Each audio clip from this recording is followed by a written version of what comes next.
Testing, testing, 1 2 1 2 1 2 testing 1 2. Can you do that one more? Yeah.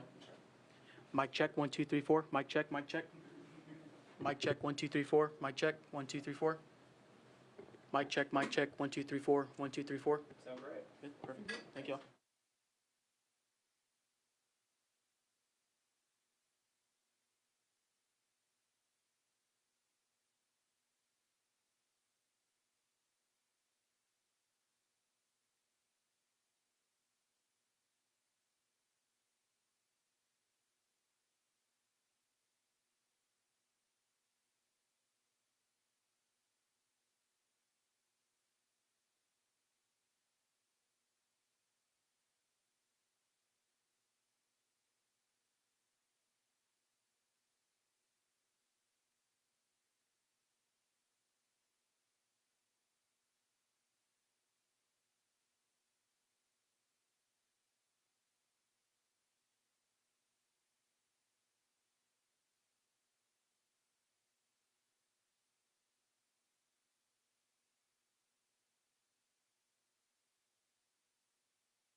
want to thank everybody for being with us here today.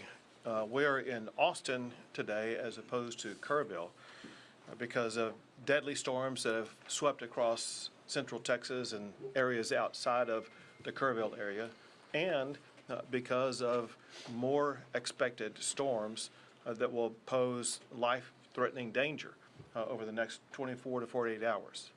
I want to emphasize, however, even though we now are broadening the area that we're focused on, we are not at all reducing our focus on Kerrville. They remain a key focus in so many different ways. We continue 24/7 operations to search for anybody who was affected by that deadly storm. We still have our Department of Public Safety assets, the National Guard, Texas Task Force 1 and 2, and game wardens, all fully engaged in responding to the disaster in Kerrville. We also intensify our focus on the families affected by this. They're going through horrific events that have turned their lives upside down. We're working to aid them, assist them with regard to counseling, grief, all kinds of things we can do to assist those families.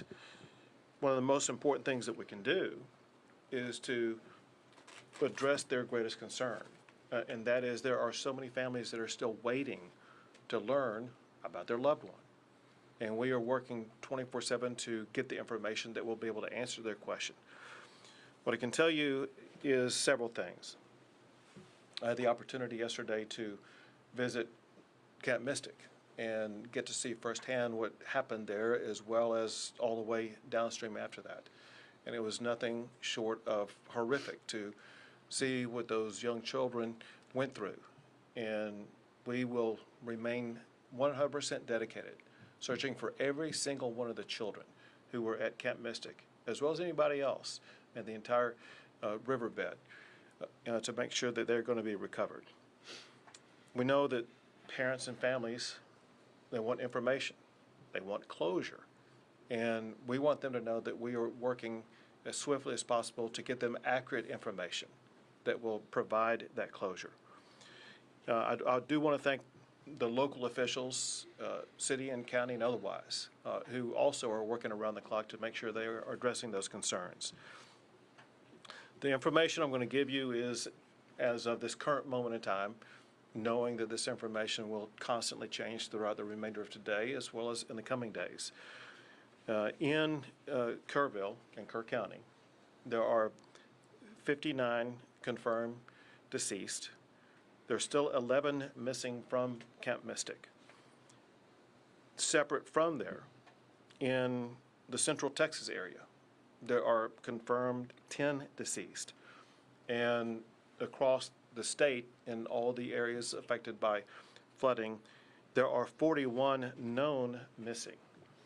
It's important to emphasize this, especially in the Kerrville area.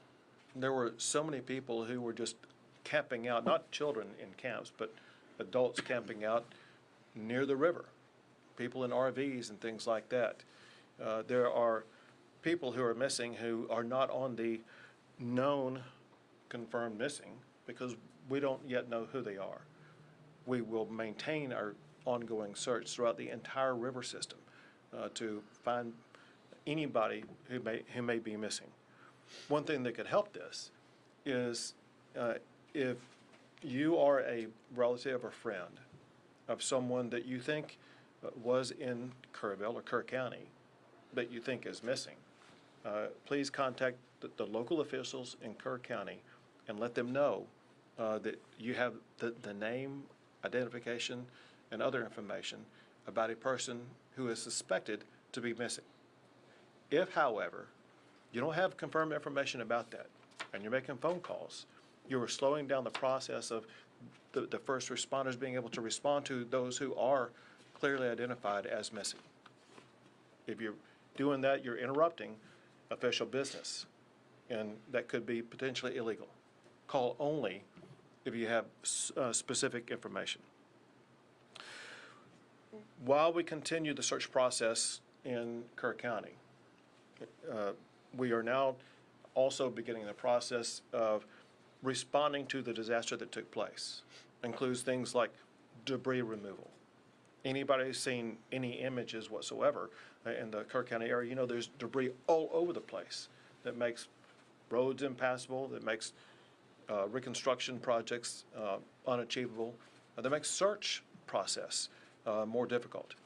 And the state and local governments are working now on that debris removal process. That process is improved because of President Trump's swift declaration of our major disaster declaration. He ensured in less than 24 hours that major disaster declaration was approved, ensuring that state and local governments are going to have more resources to be able to respond to that disaster, more resources to begin the debris removal, more resources to help individuals who've been impacted by this, as well as local governments that have been impacted by this. Bottom line is this, and that is the swift and very robust action by President Trump is an extraordinary help to our response. I also want to thank Homeland Security Secretary Kristi Noem, with whom I spent the day yesterday in Kerr County. I've been doing this a long time, and I've never seen anybody as responsive and as quickly in her response as what she was yesterday. She didn't wait to get back to us. She was able to, in a matter of minutes, get answers to very important demands. And on behalf of the state of Texas, we cannot thank her or the Trump administration enough. I've also been in contact with, and people reached out from Secretary Kennedy, Secretary Burgum, and others that in the entire administration are a tremendous help. I also want to add that there are governors across the country that have been in contact with either myself or with Chief Nim Kidd or state agencies offering their assistance, including Sarah Huckabee Sanders, the governor of Arkansas, Kim Reynolds, the governor of Iowa, Jim Pillen, the governor of Nebraska, Bill Lee, the governor of Tennessee, Glenn Youngkin, the governor of Virginia, Josh Shapiro, the governor of Pennsylvania, the governor of the state of Oklahoma, and Governor Landry in Louisiana. And again, I'm sorry if I missed some. I know there's others that are constantly reaching out. We're here, as I mentioned, in Austin today because there have been lives lost in this greater region. And importantly, there are dangers over the next 24 to 48 hours that could pose public safety threats to people in these regions. There is heavy rainfall that's already occurred, and there's more heavy rainfall that's expected that will lead to potential flash flooding broadly in these regions: the Big Country, Concho Valley, Central Texas, and once again, Kerrville.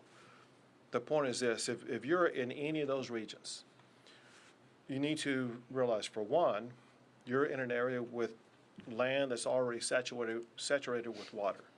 But for another, when more water comes down, it could lead to rapid flash flooding events. Now, there's nothing expected at this time to the magnitude of what was seen in Kerrville. That said, flash flooding can occur at lower levels of water than what happened in Kerrville. It's a particular threat for people who are driving on roadways. Some of the lives lost in Central Texas were people who were swept away in vehicles or in similar crossing type situations. Know that rising water on roads can occur very rapidly. You may think you can drive through it, only to find out when you're in there that it's too late and that you're getting swept away. And so we urge everybody to be extraordinarily cautious for the next 24 to 48 hours.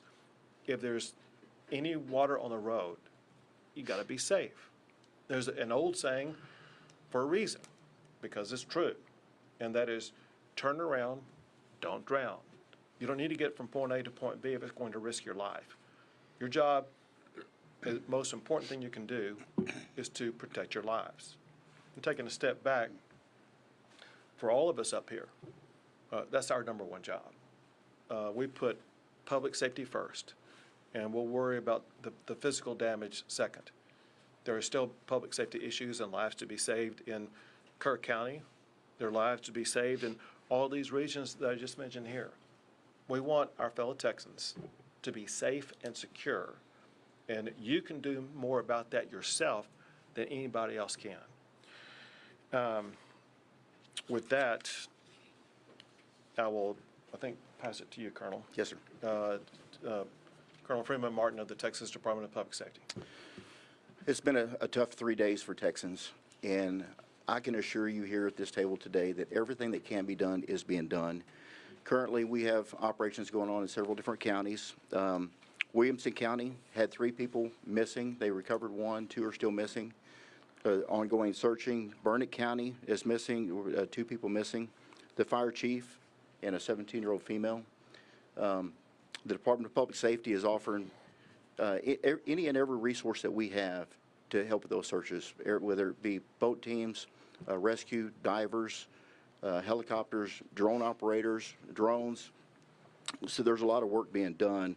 The governor's very accurate. The ground is saturated, so now a little bit of rainfall and watershed can cause issues. Williamson County is well aware of that. The ground was saturated. They knew that it had issues, and they evacuated neighborhoods, which saved lives. All that being done, they still have 3 that were washed away. I'll touch on Kerr County. We have about 230 DPS personnel assigned to Kerr County, and everybody thinks about search and rescue and what we're doing. There's a lot of stuff going on. We're filling every gap, and first off, this is nothing negative about Kerr County. They've got a very good sheriff. Their fire chief is exceptional. Their police chief is exceptional. Everybody's working together. The outpouring of support, there's a lot of volunteers. There's a lot of good stuff going on, but there's a lot of there's just a huge need, and it's a large area. So we're providing 18 tactical marine units with boats. We've got 65 CID personnel assigned, over 230 in total. 11 Texas Rangers, 28 from our Special Operations Group, our SWAT guys. In addition to that, we've got 9 helicopters with tactical flight officers. We're providing cell towers and trying to solve the issues with the radio communications and their cell phone communications. We provided communications operators to embed with them to handle 911 calls and handle calls with concerned family members. Dealing with the families of these missing individuals, there's no higher priority for us than finding those children. We've assigned commissioned personnel and victim service personnel to the family that are working. They're with them 24/7, can answer or address any needs that they have and get them any information they have. This is tough work, recovering them. So we have victim service personnel there to work with officers that are conducting the search operations additionally. We have some unidentified individuals at the funeral home, adults and juveniles. The Texas Rangers are collecting DNA from family members and from the deceased victims, and we're flying those to the University of North Texas in Dallas, and we will have answers with rapid DNA in hours, not days, to get some closure and information back to these families. We have, in the last couple of days, an outpouring of support from our federal partners, DEA, HSI, and FBI. We've embedded them with our search and rescue teams. This is tough work. It's hot. They're in the mud. They're removing debris. There's snakes. There's water moccasins. This is God's work that they're doing. So, you know, the top priority is the family and the victims. Pray for them, but throw our first responders in there, because there's a lot of good work going on.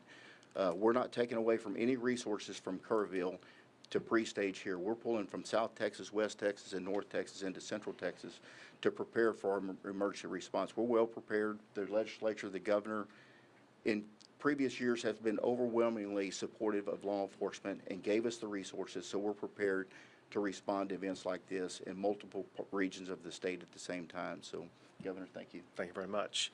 Now, General Seltzer with the Texas National Guard. Good afternoon. The Texas Military Department remains decisively engaged across the flood operations area. Our current force composition, we have 230 personnel operating. We're flying 8 helicopters, and we've increased the size of our force of high-profile military vehicles to help evacuate people from high water areas. We've also expanded our operations area to not only include Kerrville, but we now have personnel operating in San Saba and Burnett. The additional resources we've added since our last briefing are a behavioral health officer in Kerrville, a chaplain in Kerrville. We also sent a chaplain to San Saba. We've expanded the state's Air Operations Center, which is a multi-agency air coordination center hosted by TMD, but it includes every agency that operates across the interagency in Texas. So inside that operations center, we can ensure that the right asset is going to the right location to do the right job.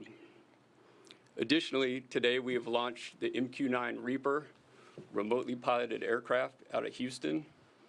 That aircraft departs Houston, goes out over the Gulf of America, and climbs to 18,000 feet, and then along a special FAA corridor, traverses over to the Kerrville area to conduct persistent SAR, persistent incident awareness and assessment operations. It's truly an eye in the sky for our search and rescue people. I'd like to thank the Federal Aviation Administration today. Due to weather at 18,000 feet, we could not transit from the Gulf of America to the Kerrville area. The FAA granted a temporary flight restricted area through a lower altitude, which allowed our aircraft to safely transit across Texas and operate in the Kerr County area. In terms of rescues and evacuations for the Texas Military Department, we have a total of 525 rescues or evacuations. 366 have been by air and 159 by ground. Of those count, 20 ground evacuations occurred in San Saba and 5 air evacuations occurred in Burnett. And that concludes my brief. Thank you, Governor. Thank you. Now with the LCRA, there, Phil.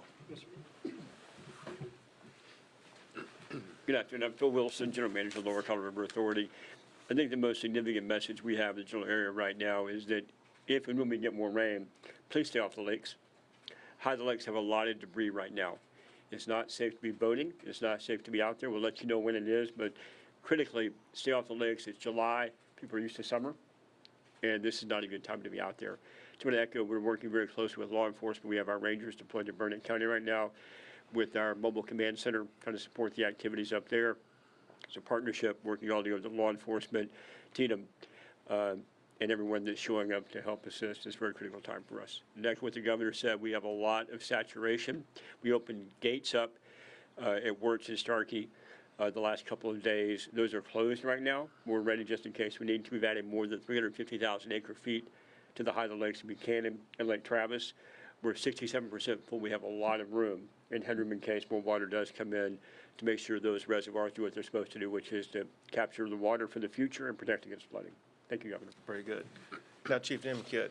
Thank you, Governor. And I want to remind everyone, life safety is still our #1 priority. And what I mean by that is, and Colonel Martin said it very well, Kerrville and Kerr County have great local emergency managers and responders. They really do. But they're a community of about 55,000 people.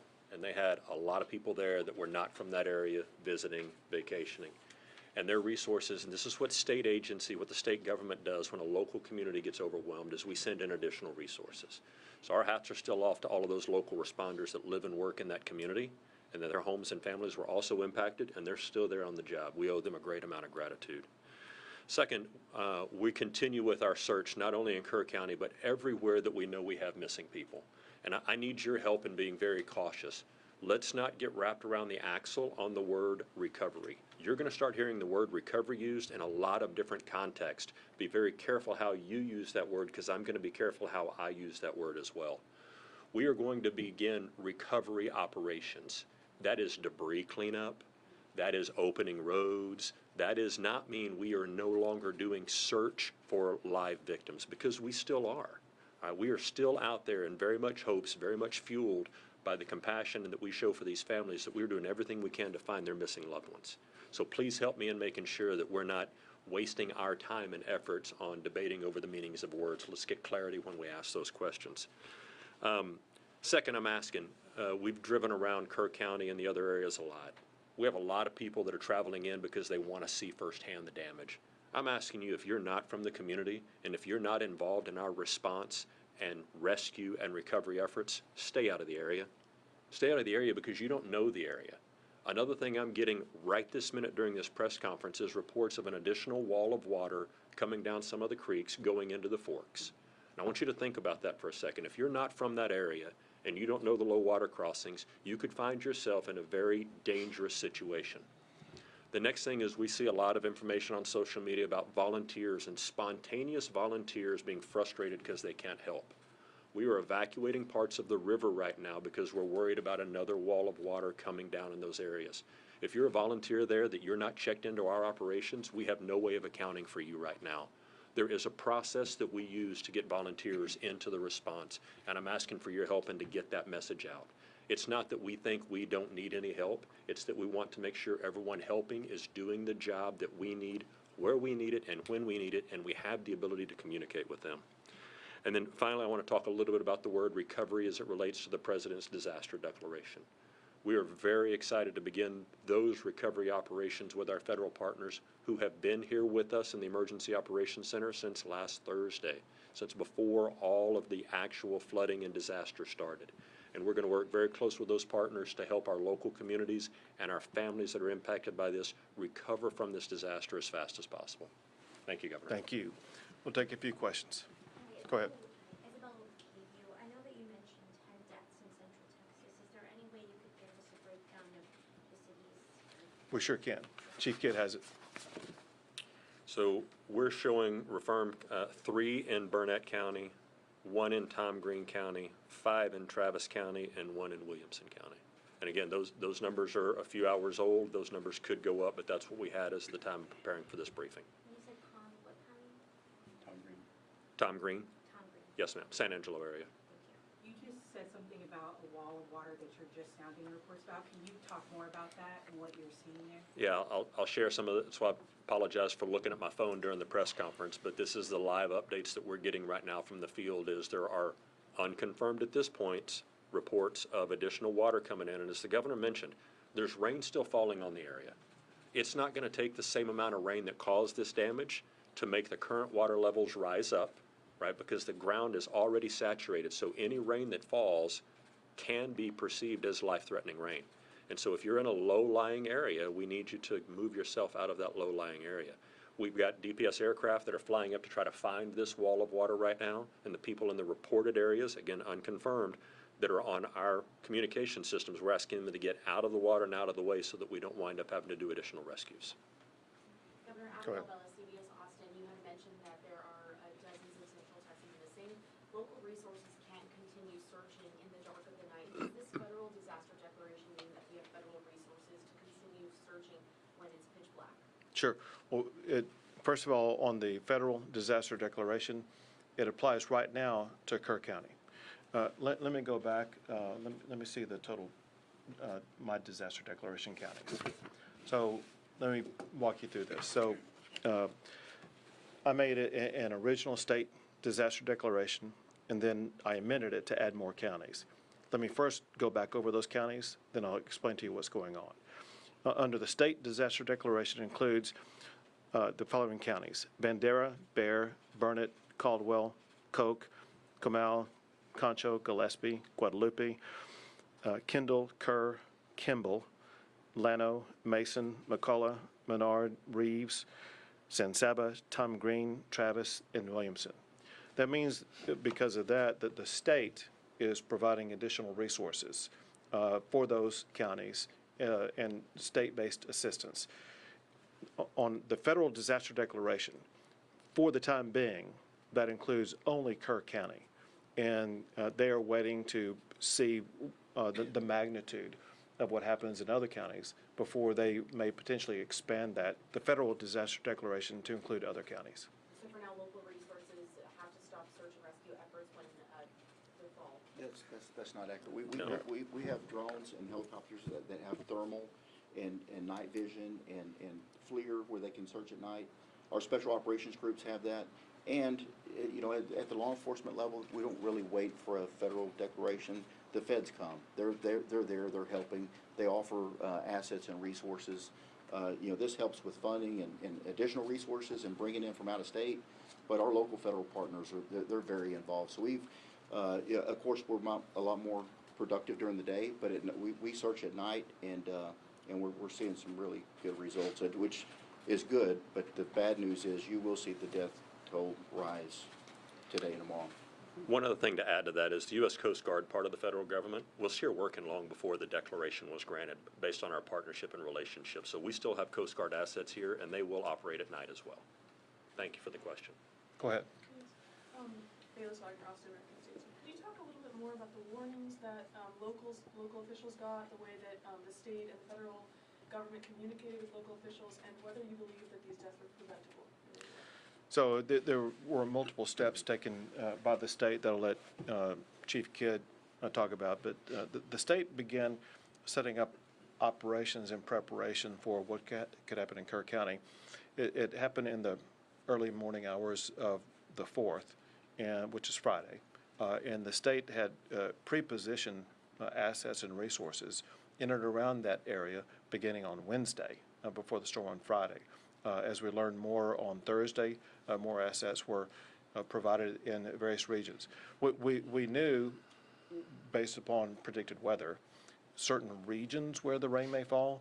There was an inability to know precisely where that rain was going to fall and how much was going to fall, where it did fall. And as far as what the locals may have done, Chief Kidd may know more than I, but I would leave it up to them to let you know. And listen, thank you for the question.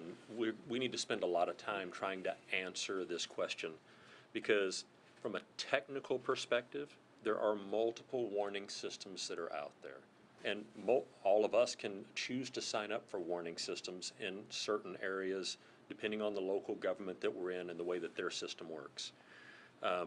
There's a lot of talk about a program called WIA, the Wireless Emergency Alert, and IPAWS, the Integrated Public Alert and Warning System, and how they work or sometimes don't work.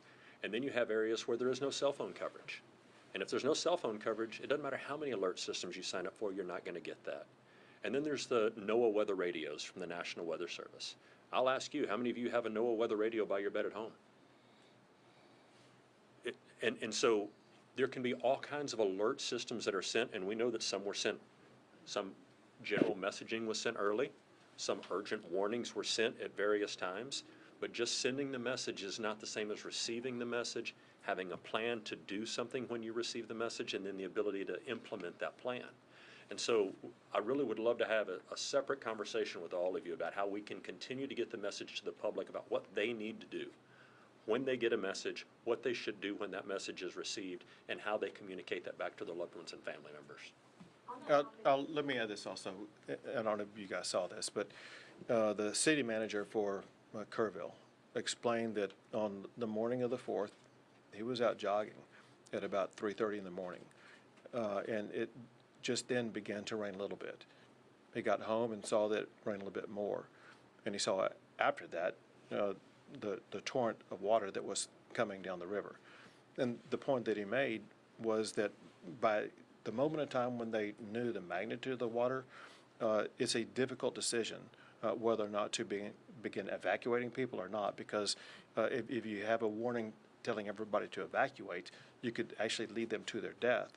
We know that some deaths in Kerrville were people who died who got swept away who were trying to evacuate. And so local officials know the best about the terrain, about the danger spots and things like that, about who might be able to evacuate, those that would just be getting into a more dangerous situation. You talked in what you just said kind of about expertise and about just knowing the area, and that extends also to the National Weather Service folks who are in those offices and have years and years of experience. There are currently 6 vacancies in the local National Weather Service office that cover Kerr County. What is your perspective on how that could have impacted the warnings that you all were able to get and how accurate the information you all were able to get? So I know nothing about the staffing. What I do know is what they put out. And it's my understanding that what they put out was kind of the information that the state was operating off of, and that is that there were alerts or warnings about heavy rain, potential for flash flooding in certain areas. A problem with that is that to most people in the area, flash flooding would mean one thing, not what it turned out to be, because they deal with flash floods all the time. Just like I put people on notice in these regions of Texas right now. There's the potential for flash flooding, but there's no expectation of a water wall of almost 30 feet high. Governor Abbott, on that topic, we know that these alerts can be life-saving at times, and a lot of times these forecasters get their information from the National Weather Service. Are you communicating with your federal partners on how critical funding is for the National Weather Service in order to issue alerts like this in this disaster like this? It's one of the things that we spoke about when Secretary Noem was in, and this is part of ongoing conversations. And I'll add this. As you all probably know, we have a special session coming up, and the way to respond to like what happened in Kerrville is going to be a topic for the special session to address. We have time for 2 more questions, please. Is part of what you want to address, because there was a bill that was going to create a council to kind of talk about what warning systems, and it was not successful.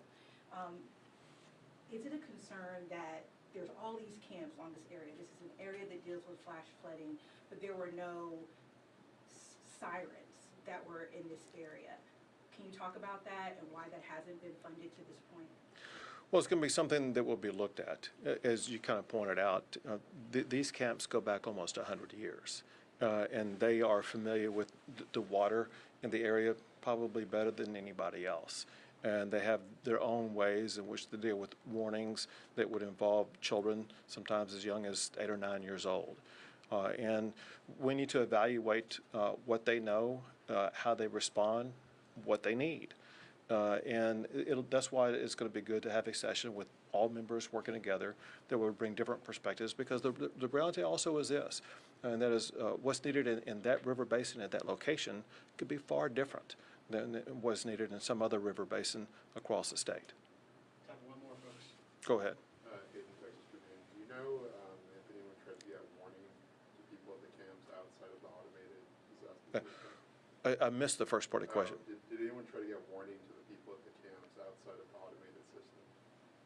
So I'm not sure that I understand the question. I mean, does somebody go door to door and knock on the doors, or? Yeah, we're just wondering if there are any official outreach in the area. You know, we talked to the county emergency manager when we were there the first day, and the county does have a plan for that county and the 18 or so camps that are in that county. Probably be really good to ask them that question and let them give you that answer. It's a good question. Thank you. Thank you, everyone. thank you all. Thank you.